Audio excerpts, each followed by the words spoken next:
Welcome to New Dad Order. This episode right here, Ray and I get into 8 things that you should not say as a parent. We go into each one of these topics. We find actually some positives in them, as well as the way they could be used as a negative, and some of these topics that may have affected us as a kid, whether we use them in our own parenting or we heard them as a child growing up. Ray recalls one thing specifically to him that he heard as a child and how that shaped his mind and the things that he did becoming an adult. We also talk a little bit about my transition into corporate America after being in a small business setting for so many years and the struggles that I'm experiencing with that. And then we also find out why Ray sold me out on the ultimate CrossFit workout, the biggest day of the year, the one that we talked up, the Murph Workout on Memorial Day. He sold me out. We'll get him there next year, but I don't know. He had an excuse, not a reason. But nonetheless, thank you guys for joining us. Make sure you hit the like button, the subscribe button, hit the drop a comment below as well, and let's go.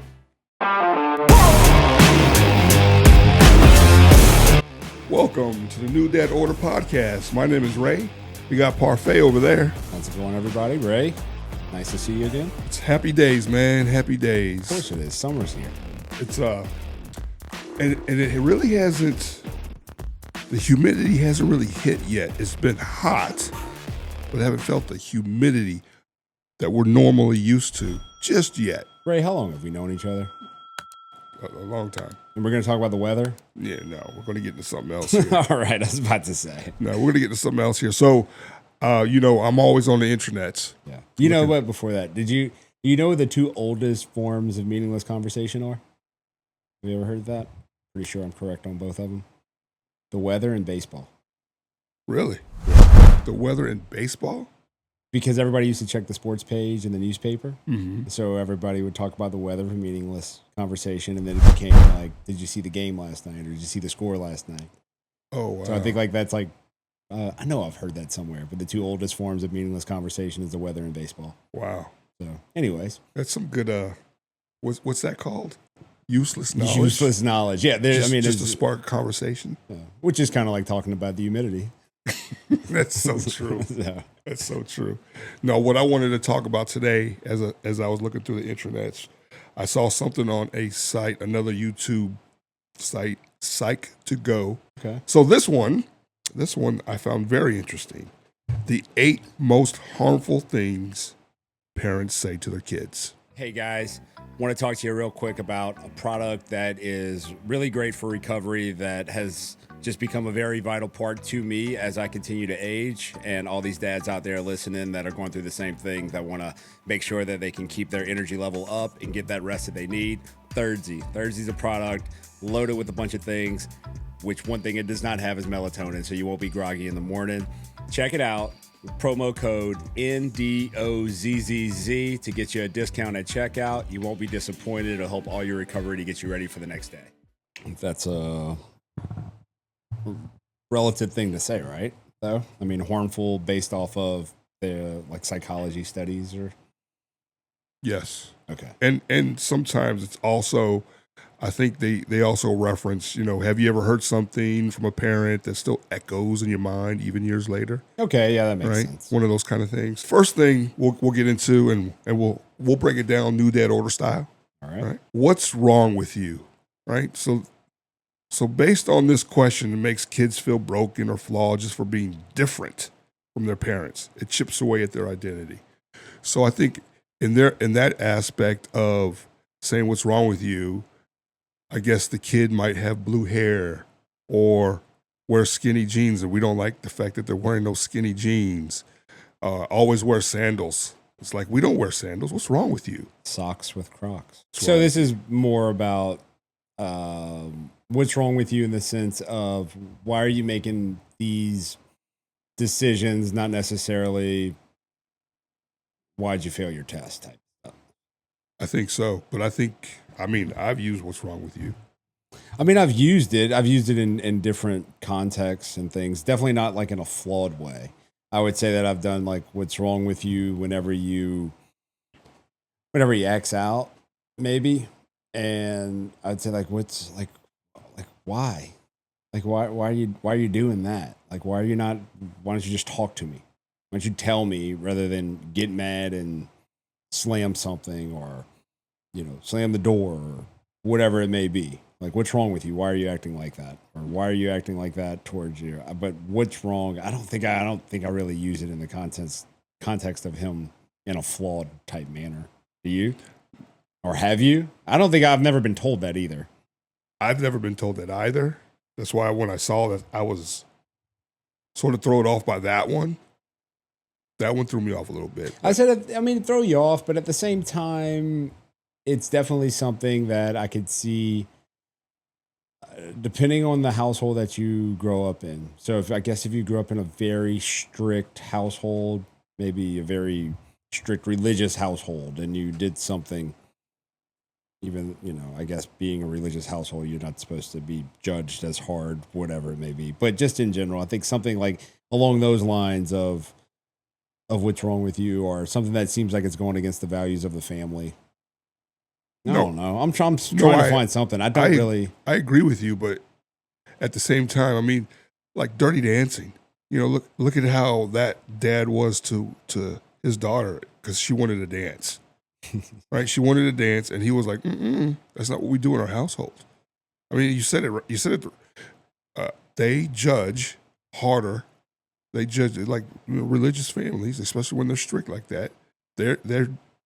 They judge harder on their own children versus other people. That's my thought. I guess politics would actually be a better one, right? If you come from an ultra conservative family or an ultra liberal family, and your viewpoint was different. What's wrong with you right there seems like that. Definitely something that I think, if I'm going to say what's wrong with you, it would be something that would happen further down the line, not whenever my kid's 9.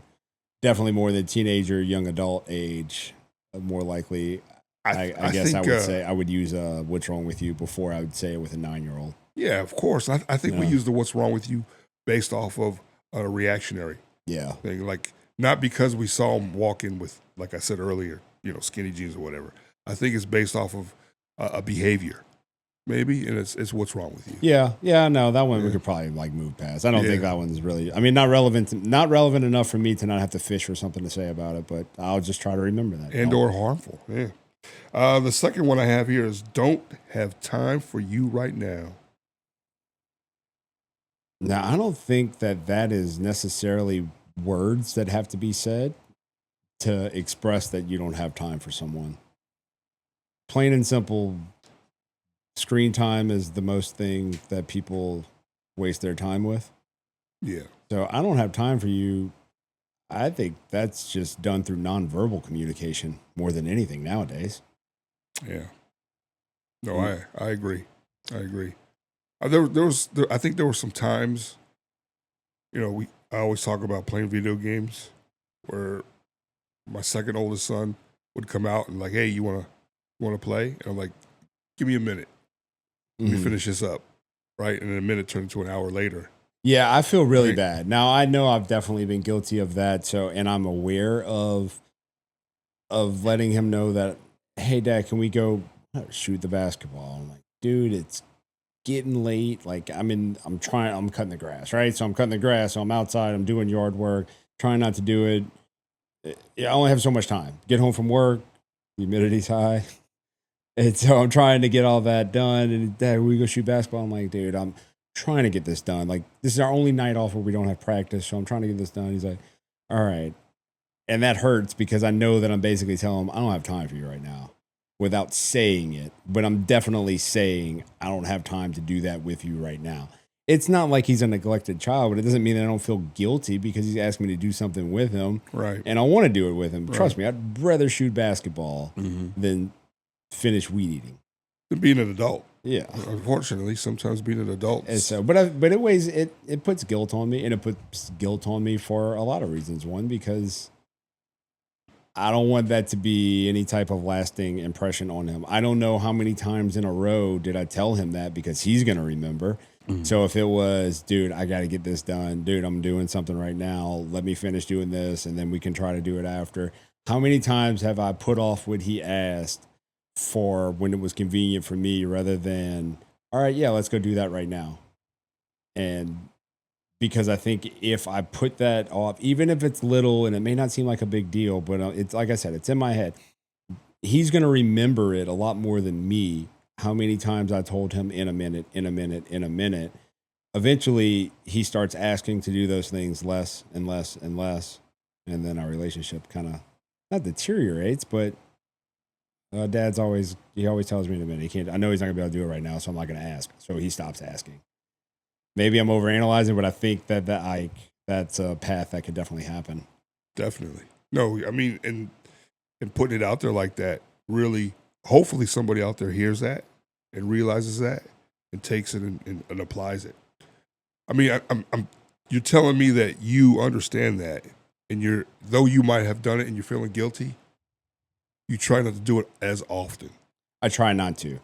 I don't know how often I actually do it, but I guarantee you he does. And that's what I'm saying. So I try to be aware of the fact that I know I told him in a minute, but I don't know consecutively how many times did I tell him that when he asked, knowing that we're still going to end up doing what he wants to do. But like I said, will those times that he asked start to get further apart from each other because I'm always telling him that? I know I'm not always telling him in a minute, but like I said, I'm conscious of it. I do try to say, all right, yep, dude, let me pick this up and then we can go shoot. I'm not putting him off. I'm saying, hey, let me just finish cleaning up whatever I'm cleaning up, and yeah, go get the ball, or direct him to go do something so we can start doing it. Hey, Dad, let's go. Can we hit off the tee in the backyard? I know I'm in the middle of something that I need to get finished up for, whether it be work or it might even be just texting with somebody about something that involves with life. It could just be friends, but I'm trying to finish up this conversation. I'm like, yeah, man, why don't you go grab the tea, go grab your bat, go grab this. So I distract him. That buys me 5 minutes, but he's actually doing something towards what we're going to have to do anyways. Yeah. He's just getting everything we're ready for. Well, that's good. That's good. All right, no, that's good. The third thing that I have here is I wish you were more like.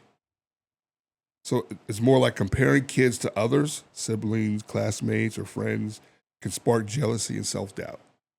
Right? That's sort of their definition of what that would be like. Yeah, I definitely think that happens a lot for kids in general. It definitely does. Because we're so involved with sports, we know it happens so much on a sports level. Oh, 100%. And that's with kids that aren't blood relatives. So obviously he's not getting compared to he gets compared to the dog. Why don't you just chill like Rue and stop being annoying? So almost the same, but not the same. Yeah. So the reason why I wanted to talk about these things, that one hit me. Okay. I wish you were more like, because my mom did that to me. She doesn't remember that she did that to me, but she did that to me. And I think, more like your sister or another kid? Another kid. Oh, okay. Another two kids. And those two kids did not do as well as I did when I got older. So I always think about that. I'm like, did that motivate me? I'm like, no, I don't think it did motivate me, but it might have. Like subconsciously in the back of my mind, I'm like, I'm gonna be better than that kid. I'm gonna be better than that kid. But yeah, that one slapped me in the face when I saw that because I forgot about it. I'm trying to think if even. I mean, I know I was never told I wish you were more like so and so. I never heard that. I know I don't say it to. Well, I don't say it in my own head. I don't use it in any type of negative explanation with him, but I may say, hey, do you see the way that they responded to that situation? That's a good way to do it. Very conscious of not comparing of you should do like he did. It's like, no, look what he did or look what she did, whatever it may be. Look at the approach that they took to it. That was pretty good. Like, if you're faced with that, you should probably think along those same lines. They handled that really well. So it's not pointing out a flaw. It's actually just like observe the others and then react off of that, which he's very observant, which I'm very observant as well, just in general body language and that's good and stuff. So I hope, because when I coach, I've done that. I've been like, hey, look at so-and-so and see how the way he flowed and feels. That's what I need you to do. Yeah. And I hope I didn't say, I need you to be like so-and-so versus I'd like you to, what you just explained. I'd like you to look and see how he did it and do it sort of like he does. I know you're not at his level, but I hope I didn't go, just do what he does. Be like him. You see, I think that's one, I think coaches that happens with coaches a lot. But I think people have gotten better with because everybody's so sensitive and everything's so delicate. I think coaches have gotten better with those delicate comparisons in a positive way. Knowing that if you don't do it like him, you're doing it wrong, it doesn't provide a lot of motivation for people. Like that will make a lot of people shut down. I think coaching philosophies, because no one likes being told that from an adult perspective. No one likes that. I mean, if you were at work and someone said, Ray, why don't you do it like John? You're like, man, the hell with John. Yeah. Like John show up late, take coffee break every 5 minutes, do smokes, so he's always taking extra breaks. Man, John don't do because John shows up when you show up. Yeah. And so I think because we don't like that in general, I think most people stay away from the direct thing and start to use more of the example aspect of it. Especially, man, and I can tell you this, with the coaches that I've been around, especially since he started playing sports, they are so much more along the lines of look at the example, because they're trying to teach every kid how to be some type of leader. And if you're not going to be a leader, then follow the one who is the leader on the team and that's providing. I mean, you're going to have leaders are always going to step up in different ways. And so follow that example of the kid that's doing something positive, whether it be from a skill level or from, a personality level. Mm-hmm. I think we've, from a society as soft as everybody wants to say we've gotten as a society, and delicate hand, just trying to not hurt anyone's feelings. I think that might actually not be a bad thing, the way we've been able to not compare, but show. Yeah. No, I agree. Good. So the fourth thing I have here is you've really disappointed me. So everyone messes up. Condemning mistakes instead of guiding through them damages trust and growth. That's their sort of definition there. You've really disappointed me. Okay. I don't think that's a horrible thing to tell somebody. What if it's the truth? I think it's one of those, it depends kind of on the situation. But this is kind of saying like you should avoid this phrase with your child. Yeah, 8 most harmful things parents say. That you disappointed me. You've really disappointed me. That's one of my rules is the way you act out there reflects off of you and me. Yeah. Right? So don't do anything that's going to look someone bad. have to explain to me why I'm not supposed to say that one. And I'm sure someone could, but for me, in my brain, if I use I'm really disappointed in you for that, it's because what else am I supposed to say? You messed up, bro. I don't know. Come on. So I think my kid knows I still love them. I think your kid still knows that you still love them if you're disappointed in them. Yeah. I think when you use that, I think you're reflecting on the effort versus results that we've talked about before. Yeah. And if the result was really bad and you saw that the effort was really bad, it's really disappointing. Yeah. Really disappointed that you know that your effort wasn't where it needed to be. Yeah, like and look what happened. Disappointed in yourself as well. Mm-hmm. So, yeah, I'm going to fight back on that one until someone can tell me why I should never let my child know that I'm disappointed in them. Because if someone told me that they were really disappointed in me, if I took a moment of self-reflection, why did they say it and what was it about? I could probably come to the realization that they're right in being disappointed in me if someone told me that. Yeah. I had that happen recently where I was brought in. This is funny now that I think about it. I was brought in and the first things out of this person's mouth was, I'm really disappointed in what's going on. And then started to show me some stuff. Like, you're disappointed in that?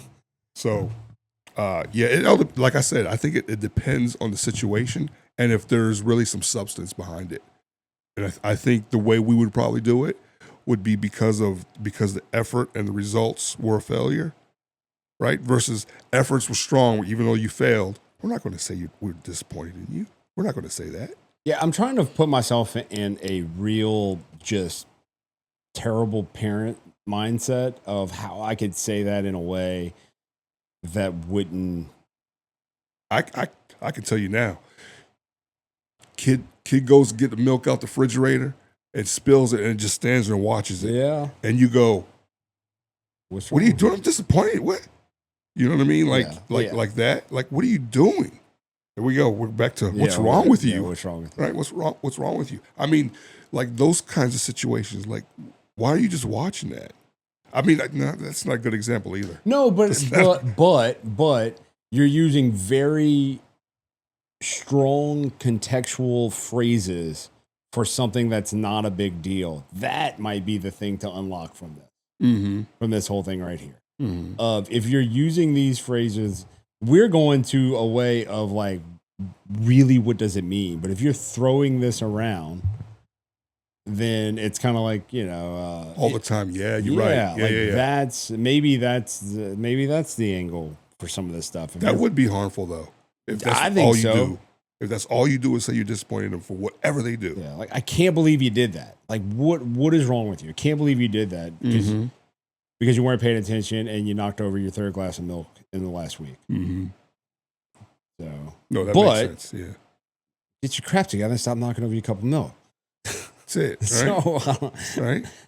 It's the one thing that I've learned in my leadership role is you give them, what do they call it? The sandwich method. I don't know. I think it's some kind of method or something. You give them the negative, and then you bring it back up with a positive. Yeah. Right. Hey, let me talk to you, Johnny. You've been absent 17 times. At number 18, that could be a possible termination. That's unlike you, Johnny, because the effort you give out here is pretty fantastic. So let's pick it back up and let's get it right, and let's not hit that 17th one. Now it's a rolling 6 months, so in 6 months one of these will fall off. So you should be good to go. All right. That's the way that they encourage you to handle people. No, I'm just saying that's like a sandwich method. Right? Okay, that's all like right. a sandwich method. I'm about to say that's a.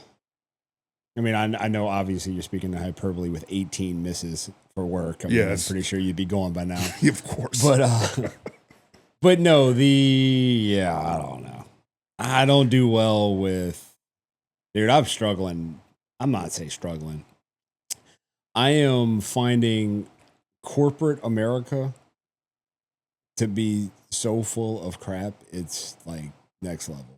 I mean, I went from small business working for myself for 14 years to now working for an international corporation. And the amount of people that have I'm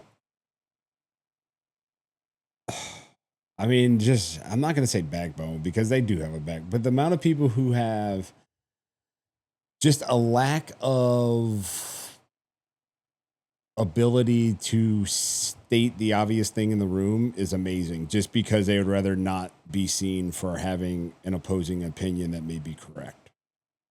Basically, what is there to benefit from saying that someone's doing it wrong? I'm going to just show up and do my job. And I'm like, I guess. I'm like, I don't know, man. Whenever I saw something going wrong, I had to say that something's not right and we should do it a different way. And that is not the way whenever there's 2,000 people working for the same company. Yeah. It is just not the philosophy. I'm like, all right. It shouldn't be, but when, you're driven by EBITDA and cost to serve, and just because your cost to serve was negative, EBITDA is up, why is your cost to serve down? And so...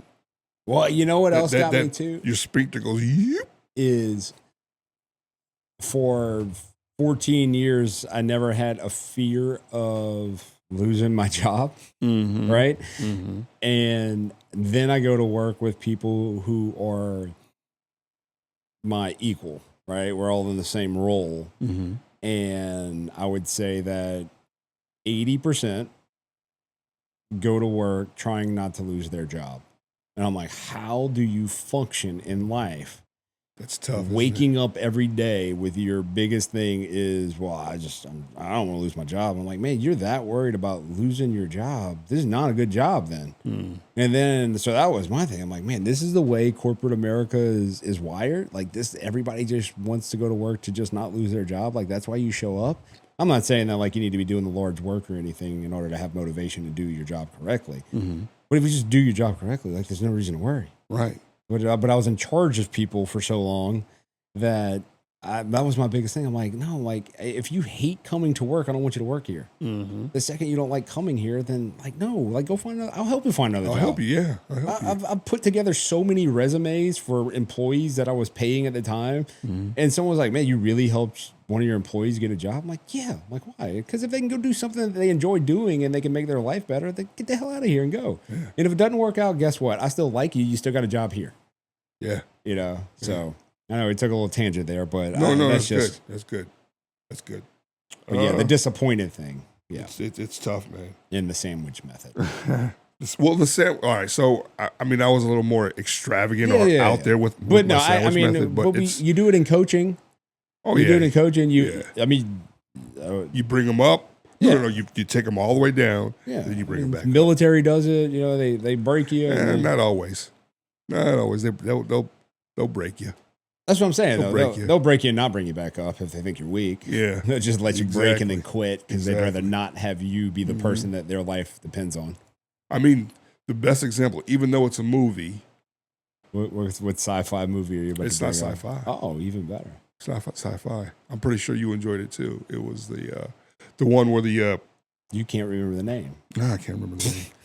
The drill sergeant was in his butt the whole time. Full metal jacket. Yes, that's it. Full metal jacket. That's all you had to give. You couldn't remember that. As soon as you said full, I knew. Yeah. I knew that. Let's go, Gomer. Yep. That's pretty much what they do, and they'll find that guy, and they'll just drill him.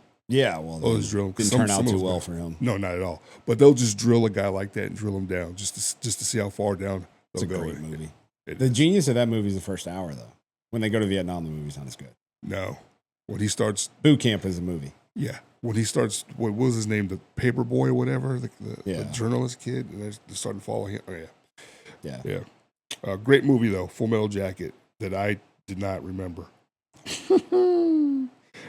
Here with New Dad Order Podcast to talk to you about a new pre-workout, relatively new to the market, new to myself as well, but it's getting the job done. It's not loaded with caffeine like a lot of the other pre-workouts, so if that's what you're looking for, then this probably isn't the product. But it is based in nootropics, which actually helps brain function. So if you've ever deep dove into that, this is part of what that product has right here. Going to get you ready for the workout. I'm a 5 a.m.er. Like I said, I need it. A lot of flavors. Hit the link in the description. It'll take you to the website. You'll get a New Dad Order discount. Pick your flavor. Bunch of other products as well. They have canned energy drinks. So thanks for listening. Check out Duby and get that workout. The fifth thing, why didn't you? You know, questioning why a child failed at something they tried hard at only makes them feel like they'll never be good enough. Yeah, I mean, that's valid. I don't think you should ever. I can agree with that. I mean, I don't say that, but I can see why you shouldn't say that. Did I do that when I was talking about my daughter making a 93? No. No, I think I went a different way. I don't think she took it that way either because we talked about it. Well, why didn't you? That's so open-ended. A little bit, yeah. A little bit. So why didn't you? Why didn't you? I mean, I don't know. Why didn't you pass it to that person who was open instead of taking a bad shot? I mean, that's a different context, but I don't think that's what it, you know. No, I don't. In sports, because coaches will ask, why didn't you? Yeah, but that's a team aspect too. They're just talking about individual stuff. Yeah, this is more individualized. But why didn't you? I'm trying to think of a reason to use the why didn't you. Positively? To try to get something positive out of them? But again, to me, that one goes back to, oh, you know what? Okay. You want your kids to do things for themselves. Probably guilty of using this phrase. And I don't think I use it often. But you try to have some independence. Do things for yourself. Stop asking me to do everything for you. Like you want, whatever it may be, you want some strawberries or some grapes that are in the fridge. You want a snack out of the pantry, whatever. But so I'm like, hey man, like get it yourself. Like you could do that. And then he goes and he grabs something and he spills the milk, whatever, you know, knocks something off the shelf, breaks something. Why didn't you ask for my help? Because you tell me to do it myself, and you don't need me to do everything. Yeah, that's demoralizing. So Yeah. I'm 100% guilty of using "why didn't you" from like an aspect of like that. No, You know, where he was trying to do something independent, he messed up. I asked him why he didn't ask, and then it's like, well, you tell me, and then that's confusing. So yeah, maybe that's a good one to. Yeah, number 5. Why didn't you? I think that's a good one to put in my head before I say those 3 words of why am I using those 3 words. No, that's good. That's good. Good example too. The 6th one here I have is, I know I've said this one, because I said so. Because I said so, demanding obedience without explanation can shut down communication and breed rebellion or fear. So I know I was told that before, right? I know I was told that. And I know I was told that for reasons. And it was probably because of some chemicals that was within my father's head that it was the easiest explanation to give me because he wasn't coherent enough to give me a real one, right, in my childhood. So, I got you. So I was very conscious of the because I said so. And I had this conversation with someone. In fact, I had this conversation with Bradley D whenever I was on his podcast and we talked about stuff. And when he was asking me about being a parent, because at the time he was not a parent or had an infant, right? And I said, no, I was like, I always tried to give him an explanation when he asked. And it's because of that reason right there. Because I didn't want the because I said so. And if I ever use it to this day, if I say because I said so, he knows that I'm mad. Like, I'm like, bro, you don't get an explanation for this one because it's the 3rd time I told you, you know? And it's like, well, I understand why. Like, because I said so. I said it because I asked you twice and you didn't do it. And this is the 3rd time we're having the conversation. So you're being told to do it. That makes sense. So that makes sense. But I'm aware of the because I said so is usually met with a tone that he knows that, yeah, I probably should have listened earlier. So that's a cultural, like, that's been set up that he understands. Yes, and that's very, very calculated from my standpoint to not give the because I said so for every single thing whenever he's asking, because I have given him so many explanations of why, mainly because of the fact that once he started playing sports, I want you to understand the process of why we're doing something. And if you can't understand the process of why we're doing it, then you're not going to be receptive to the next thing because we coach in layers, right? So everything that we do, we coach in layers. Whenever we learn something, I always try to teach them in layers of something because it's the way I process stuff. So like, let's not get to step 10 before we get to step 3, just so you can tell me. Now, if you want to tell me in the end, this is what it's going to look like. But let's make sure that we understand 1, 2, 3, and 4 before we move along with it. Right. And then we'll repeat until. And you talk CrossFit, guess what? Working out and doing these complex things and all this. Well, you start off whenever you scale something or when you learn a new movement and it's broken down, like just get this right. So whenever you add the other part to it, it'll be that much easier. Right. So do you use that though? Do you use the because I said so? Are you guilty did when of they that? Oh yeah. When they were kids, when they were younger kids, I think the step kids before I adopted them, I did that just because it was easy. It was easy, and of course with me, big as I am, they shut up. Yeah. Right. And I think today when I come out, I go, "What's going on?" You know, they all, yeah. And I think it's because I've sort of set them up that way. And that's probably why the relationships aren't the best, even though I have relationships with them, but they're not as endearing as the relationships they had with their mother. So, but the bad thing about that relationship is they run her over sometimes. But you're also the disciplinary. And mom's the one that they go to where, you know. Yeah. So if I have to step up. They ask mom, they talk to dad. Oh, yeah. And sometimes when they go ask your dad, they know that's either going to be or they're going to have to bring a good reason, right? Well, it's almost an easy out for mom, too, because she doesn't have to tell them no. But just by saying those words, they already know that, man, mom really doesn't want me to do this. Or they need to figure out why. Yeah. You're right. So no, I think you're right because I said so. Why didn't you? And you really disappointed me. If you keep inundating your kids with that, it could become a negative thing. I stopped doing the because I said so thing after I want to say like around 8, 9-ish, where the reasoning was a lot better. So then it was more explanations. But I did say it when they were younger. When you see, and I didn't do it when he was younger. That was I didn't do it when he was young. We never did baby talk.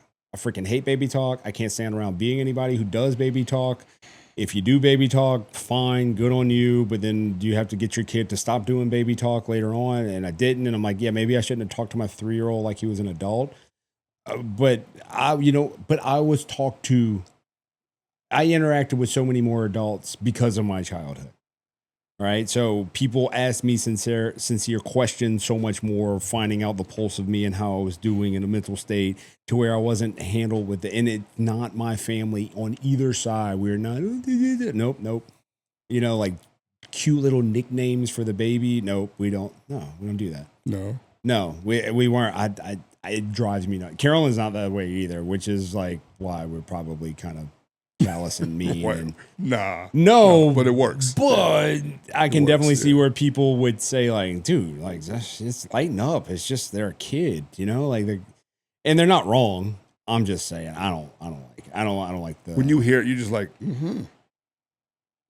No, when I hear it, I make eye contact with my wife, and I'm like, that's what I'm saying. Yeah, like you're why? like, You give that little fake smile. Like, cool. Like that's what we're doing here. That's what we're doing. Right? We're going to talk to him like that. So. I don't. I agree. But I mean, probably should have. Like I said, I'm not the fun. Like we're not silly, you know, by nature. And sometimes I wish we were because his personality is too serious at times. Yeah, I get that too. I get that. I'm not silly. Like my wife is like, we can't tell when you're joking. What? I was just joking. Couldn't tell. Yeah, I get that. I understand what you're saying. I do. I really. Which is why my sense of humor is sarcastic, which also comes off as I'm just a jerk. I guess so. No, I mean, at least once a month I get someone to text me the meme that sarcasm. What is it? I can't tell if you're being sarcastic or if you're the dumbest person in the room because my sarcasm is that advanced type thing. Really? Oh, because I'll just so sarcastic to the point where you really think I'm serious and you're like, is he serious? Well, I get you every now and then on that. Yeah, you do. So, and that's just on a fun little level. So I can sell it pretty good with the sarcasm. Oh, yeah. Let's see. The 7th thing I have here is what will people think? Focusing on public image over a child's feelings teaches them to hide their true selves out of shame. What will people think? I've never used that one. Well, no, I definitely have, but I'll tell you what I've done. While you think about if you used it, I know I have. And when I ask them, what do you think so-and-so is going to think? Or what do you think? It's not dismissed. I'm like, no. Give me an answer. Like I'm asking you the question because I want an answer. I'm not saying, what do you think people are going to, or what do you think people are going to think? Or what will people think of you? And then dismiss it and yell at me like, what are people going to think? And then walk away. It's a question that I expect him to give me an answer. If you do this, what do you think is going to be the reaction? I don't think that's the same thing. I don't think it is either. I think that's. I think. But I'm saying if I use it like that and walk away, if I don't make him give me the answer, then it's bad. Then it could be a really bad thing. Yeah, making him give me an answer is no. I want you to tell me what you think, and if you can't give me that, then let's just have a discussion. It's not necessarily me fussing, but it's like, what are people going to think? What will people think if you do this? And then we're going to talk. Yep, that's the key right there. And I don't raise my voice a ton either, so it's usually met with a very direct. I raise my voice more often than I would like. Yeah, I don't. I do.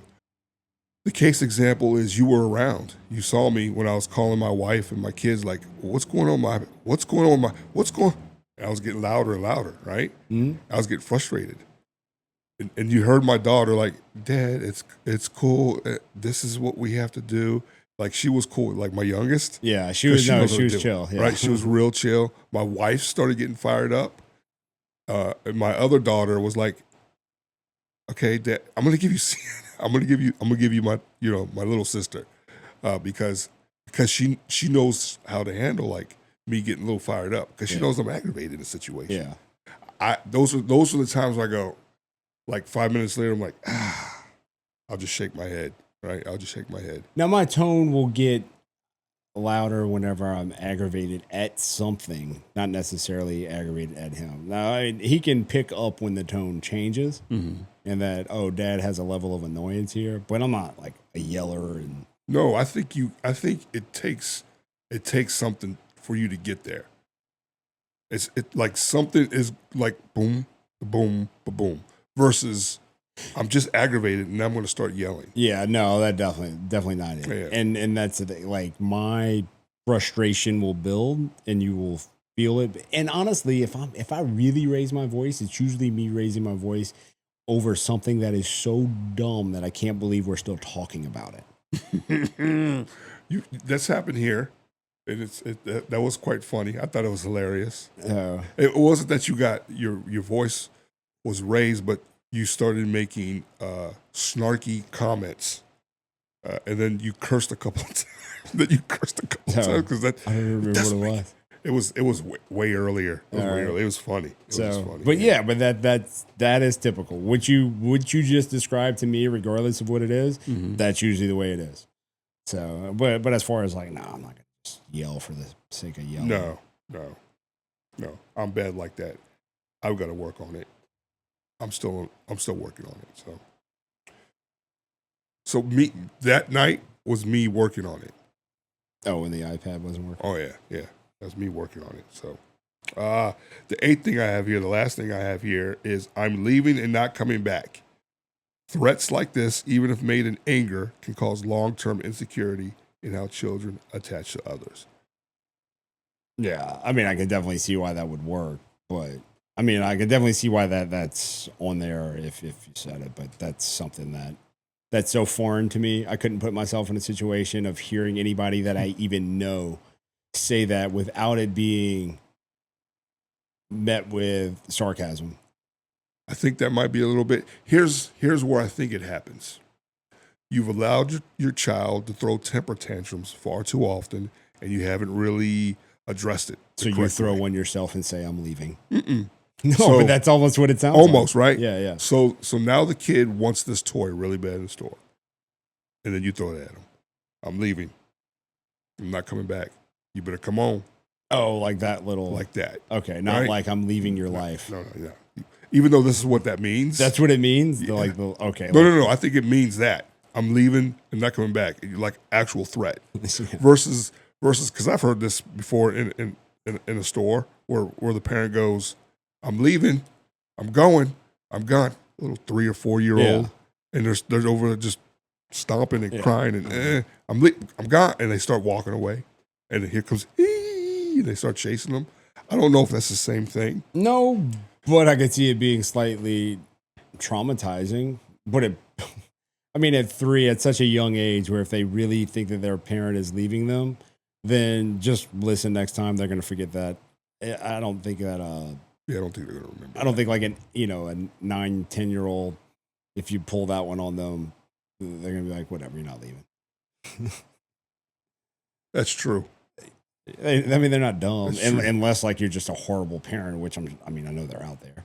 Oh yeah, I think when you say 9-10, I think if you've been throwing this around a whole lot, like number 8, number 6, because I said so. Why didn't you? And you really disappointed me. I think if you're throwing that around a lot, I think at that age you just don't know what to think. I mean, honestly, it can be confusing. Well, and if you compile this whole list, it's basically just a form of manipulation. If you use all of these terms right here, you're just manipulating. That's all it is. That's what it is. Yep.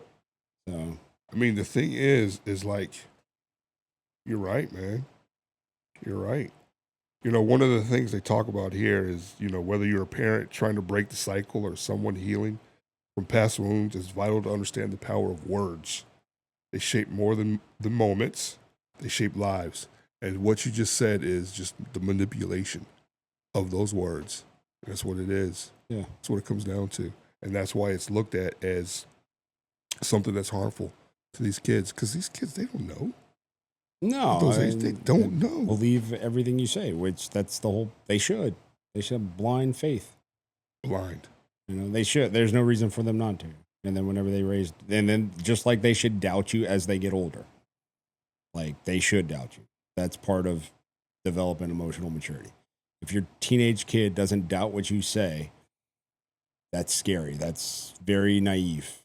Like you should have, at least in my opinion, like I want you to doubt what I say. I want you to make a mistake and understand that the guidance I was trying to give you is for a reason. So make the mistake because you doubted me, and then come back and you don't have to tell me I'm right because I already knew I was. I don't need the validation. Mm-hmm. Just, when you don't do that mess up again, that's the validation right there. It's going to happen. By the way, it's going to happen. Oh yeah. It's happened. It's happened to me 3 times already. Yeah, it's probably going to be the fourth here pretty soon. It's just the fourth time that you know it happened. Yeah, it's going to happen again. I'm just letting you know it's going to happen. Yeah. Oh yeah. I'm not naive enough to think that. I hope when it happens, it's not something that's really bad. Well, I mean that's the hope for everything. I mean, you want them to make a mistake so they can develop some type of character. It's the same reason why you want your kid to experience losing on the field. Yes. It's no different than making a mistake. You just hope it's not the one that ruins their life. Right. And, that's the obvious thing. Right. And it's tough because I've heard this make good decisions. Make good decisions. That's so very general. Yeah, make the good decision, especially in those situations where you feel that this is not the right thing. Yeah, trust your gut. Trust your gut. Call dad. And whenever we had the trust your gut talk, mm-hmm. and do you, and to me, that's what it is.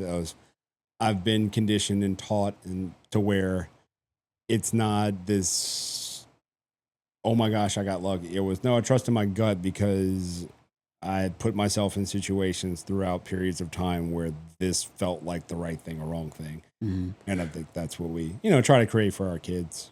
I might get a little religious here, just a little bit. But they always talk about, what about those people that might be living in the jungle, has never talked to another human being in their life, and they don't find God?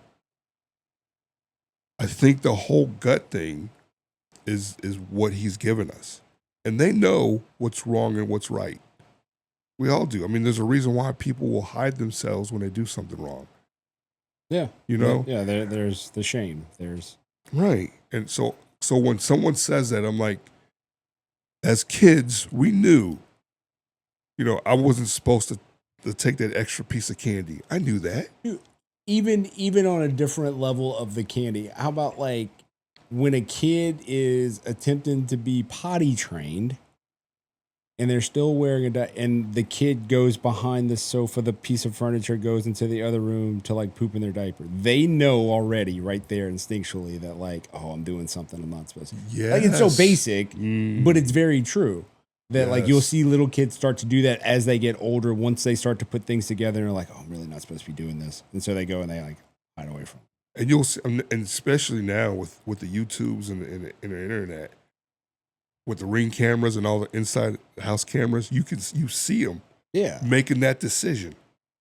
And then they do it. So no, I think, you do have the human instinct of what is right and wrong that becomes. Well, I don't think it's a human instinct. I think it's God given. Well, yeah, right. God gave the morality, humans, right? Is giving us that morality, and that's why you feel it, even though no one's ever talked to you before. Yeah. Even though you don't understand it, but you feel it. Yeah. Gut check. So, when it comes to, the 8 things that we talked about, what do you think? Did any of these resonate with you? So what do you think? Did any of these resonate with you? The one that sticks in my head the most is the because I said so. Mm-hmm. Like just because I made a conscious effort from a long time ago, and I think because I said so can be a very manipulative term that hinders some thinking. And then the only other thing too is I don't even know how we talk, but I guess like a dad rule, like when you see your kid running behind the sofa to poop in their diaper, just potty train them. It's time for that time. It's that time, right? Yeah. Don't poop behind the sofa. Don't poop behind the sofa. Oh, I really like your thought process about all of these 8 things are basically bad parents manipulating their kids. It's just a manipulation, right? A mental manipulation of their kids if they use all these. And I think if you're a manipulative person, well, here's the thing though. I think you may go through these 8 things, right? And what you're going to do is, as you're going through these 8 things, almost like, stages of grief, like it's real, like when people have the stages of grief. If these are truly 8 things that people say that are very bad, then those bad people may use 4 or 5 of these or 3 of these. And then they're like, oh, that's the one that cuts. That's the one that sticks.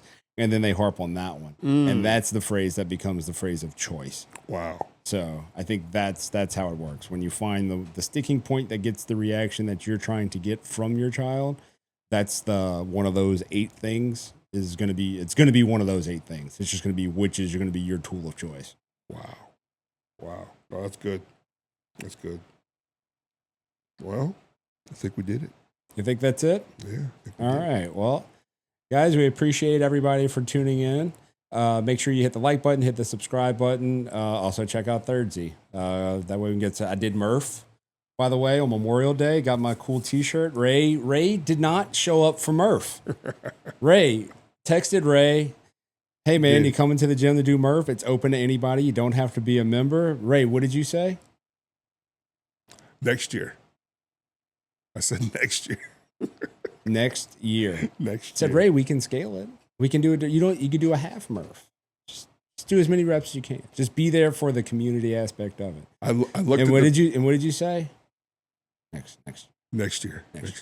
So you didn't come, right? The thing I did, I looked at the picture, you saw the group picture, and I saw like 4 people I knew. I'm like, oh man, I would have been embarrassed. Why? Embarrassed. Why? Because I can do a couple of pull-ups. You got 2 now? I can do a couple of pull-ups, yeah. You got 2. I think so, yeah. You should be at least at 3. Yeah, I can get 2. You sure? You don't even sound confident about that. But I did Murph. Set a PR for myself personally doing Murph. Did you? Yeah. I guess, in 2024, I did Murph in 62 minutes. And this year I did it in 52 minutes. So fitness level peaking. Right now, I'm not going to say peaking, better than what it was. Definitely not peaking by any means. Yeah. But yeah, so 10 minutes off on Murph. And if you don't remember what Murph is, it's a 1 mile run, 100 pull-ups, 200 push-ups, 300 air squats, and then a mile run. So 52 minutes, and I think next year we're going to go with the 20-pound vest. So I did not do it with the vest. I've never done it with the vest. The vest is hanging up behind me right over here. So we're going to slap that 20-pound vest on, and we're going to do Murph next year with it on. After doing the amount of reps, 20 pounds is significant. Yes. It gets there. It starts hitting you later on. It starts hitting you right about the 30th push-up. Yeah. So, no, I mean, I was cooked. My body was pretty rough on the Tuesday. Not as bad as what it had been in the past, but yeah, I mean, it was, the legs were tender and the shoulders, but I did all my pull-ups the correct way. And I know that because no bicep soreness, which means that I was using my lats. So you were. I mean, I was doing the CrossFit pull-ups that everybody makes fun of, but yeah. Oh, so yeah, okay. Yeah, Got you. So, but you still get your chin above the bar 100 times. Still a lot of work. I can't even imagine that. Yeah. For myself, I can't imagine that. And I did a partition. I didn't do a straight through. I'm not psychotic, but so I do 10 pull-ups, 15 push-ups. 10 pull-ups, 20 push-ups. You scaled it. It's scaled. Yeah. Well, it's scaled from the sense of I broke up the rep scheme of 10, 20, 30. You know what's funny is you do that. You can do the 100 pull-ups, but how much can you lat pull downs? What can you do on lat pull downs? I don't do lat pull downs. Sorry. It's at CrossFit. You guys don't do that. No, I mean machines are for glamour muscles. I'm just trying to get strong, man. Be alpha dad. That's it. Love it. That's it. I'm not trying to get pretty little veins and cuts in my arm or anything like that. I can't get any vascularity. You I can't? can't. No. I actually have the most I've ever had. You've got some vascularity. Yeah. I can't. And every time I go get blood, they're always looking. They're like, what about this one? I actually went and get blood work done. We talked about blood work a couple weeks ago. I actually went and get blood work done this week. Oh, yeah? So that's what you said. What vein, what arm? Whichever one's easiest. So we got there. Well, sometimes but I was fat. You couldn't find a vein. Oh, yeah. At one time. That's probably why. No, that's it. The problem, too, sometimes when you're too vascular, those roll when they try to poke. Oh, them. yeah. They roll. That's what I was told. Like your veins roll a little bit. I'm like, oh, okay, cool. So quit poking me then. Quit poking me. But yeah, so I did Murph. Ray didn't show up. I didn't. Said he's coming next year. Look, and I don't like making excuses. You did. I did. You didn't give me a reason. You just made an excuse. We like reasons in my house, not excuses. I don't like. It sounds like an excuse. It was an excuse. It sounds like an excuse. You didn't have. It was a reason. It was a reason. What? I was snot bubbling, man. I had a sinus infection. You know, it's the best way to get rid of that illness. Work out. Work out. You were gonna get vitamin D. You were gonna be outside on the run. Boom, vitamin D right there. Yeah. You can breathe better, clean air. I'm getting better. I'm getting a lot better though. Yeah. I'm getting a lot better. It's all right. Yeah. We still ain't got a workout in since we've been doing this together. We gotta get one in. Yeah, maybe we'll put it on a live. So we're gonna do lat pull downs, or we're gonna do something to make you puke. You could do something to try to make me puke. I gotta get that D1 blood, cuz. Yeah, get that out of you. You could try to make me puke, but it's tough. It's tough to make me puke. I mean, I don't really want to see anybody throw up. I don't want to throw up either. Yeah, but it's tough. I came close once. I was in a MMA class. I did that. It was like a 30-minute, just hit the bag, and you take. This was at the gym upstairs? No. Okay, all right. Because I know they do some combat thing up there. Yeah, this is somewhere else. And they were a little sneaky with the way they try to charge you, but that's why I'm not doing it anymore. But the thing is like a 30-minute straight workout. I think altogether you might have got 2 minutes of a break because it was intermittent. Oh, all right. Right? Because you were just hitting that bag and just going yeah, that was the closest I've been to throwing up since I played D1 ball. Gotcha. They got me all the time in spring ball. Yeah. They'd get me. Yeah. I mean, I've never thrown up for a workout. I've watched people throw up for a workout. I've been a partner with someone back whenever it was very easy to underestimate me, but not realizing that I have the running foundation, right? So my motor can go for a long time. Yeah. And I was still fat. And so you wouldn't expect it, but I'm so it was you go, I go. So it was partner wide, but 1-to-1 rest, right? Yeah. So I'm doing the reps, and then whenever I'm done with my reps, then you go. Well, you're slowing down. My rep speed stays the same because I can move the weight we're moving, and I'm just not tired. Well, now your rest is staying the same. Mine's getting longer because you're getting fatigued. Yeah. And then I was just and it didn't click to me because I'm just going. For one, I'm very conscious of the fact of I don't want to be the person that's just can't keep up. Mm-hmm. Well, no one wants to be the person that can't keep up, but I'm just I'm just going to go at this pace. This is just going to be my pace. Not realizing that the other guy said he came out way too hot. And so I'm oh, well, if I just hold on to this, then he's going to be dead and I'm getting more rest. And so, yeah, we're just going to keep going. And, wow. And so that happened. And then the guy quit and never came back. Well, that sucks. No, it was awesome. He was 22 years old and I'm old. 20 years older than him. Yeah. No, it was a good moment. That's a great accomplishment right there. I mean, it was not an accomplishment. I mean, it was one time, Great accomplishment. So, but I was prepared to be the guy throwing up whenever I saw him. And I'm but then I just realized oh, that's all it is. It's just the fact that I just didn't come out too hot. If he would have just went with his own pace, then I think I would have just worked off of that. Yeah. But his pace was like faster than mine. I'm like, I can't go that fast. I'm just going to stay here. And he just died. And he just died out. Yeah. So sad. Yep. It's like trying to, you know. It's sad but true. They always do that. Like, oh, look at you, look at me. So yeah. I mean, but yeah, that was it. That was my one time. Or maybe at least the one time. But anyways, I did Murph. Ray didn't. He chickened out. Said he had a sinus infection. Real man stuff right there. So yeah, we're poking the bear. The table's far enough away. I think I can make a move. But we appreciate everybody for tuning in. That's why I'm just smiling.